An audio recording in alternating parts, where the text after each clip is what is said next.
So we're all prone to seek out cognitive expedience. And I would say even the dollar itself, you don't want dollars per se. You don't want a definite amount of dollars. You want purchasing power. But I don't realize it. You're right. Yes. But I don't realize it. That's right. As a matter of cognitive expedience, you think in terms of dollars instead. And this is where you get deeper into what is money. Money is also a psychotechnology.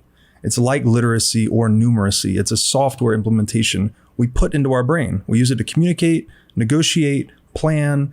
I mean, how many times a day do you think in dollars? It's something that's deeply embedded in our cognitive machinery. And that gets into my argument later about why central banking is kind of a computer virus on the human brain. But I think what would be an appropriate avenue here is to think, okay, you've been pursuing dollars your whole life. What you're actually pursuing is what those dollars can get you. That's what money is, right? Money is the most exchangeable good. You can think of it as a call option on anything the market can produce. So any good, any service, any knowledge, human time, anything people can do, any service anyone can render for you, money is a call option on that. And that's why it's the most valuable or apex good in a marketplace. So what it ultimately means is that money is the most important form of property.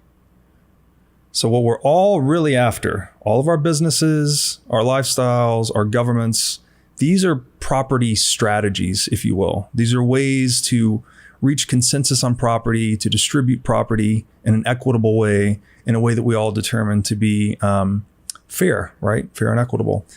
So it will probably help here we're setting up a lot of rabbit holes. We'll go into the property rabbit hole first.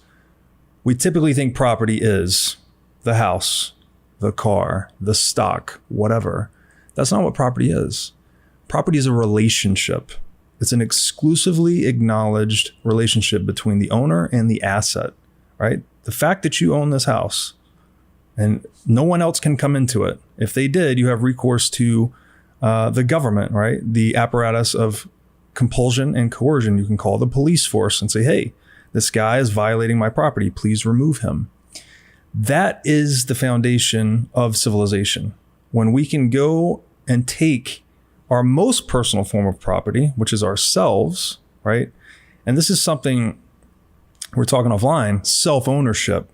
This is the foundational axiom on which all of this libertarian capitalistic philosophy is based.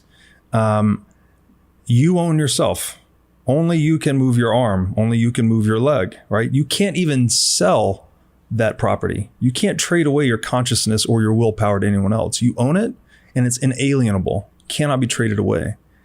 What you choose to do with that self-ownership, you go out into the world and you voluntarily add value to something, right? You plant a garden, you build a business, or you trade the fruits of your labor with other self-owned people. That's how we create wealth, right? That's what enables us to focus, specialize, and create wealth. So the basis of civilization is that relationship between the owner and their asset, which we call property.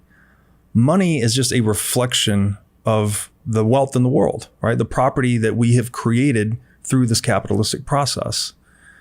When you give one organization, right, this is all based on free market dynamics, but when you give one organization legal monopoly privileges, which is what the central bank is, to now monopolize money and control its issuance, they have a mechanism to violate the property rights of all other economic actors that are using dollars, that are denominating assets in dollars.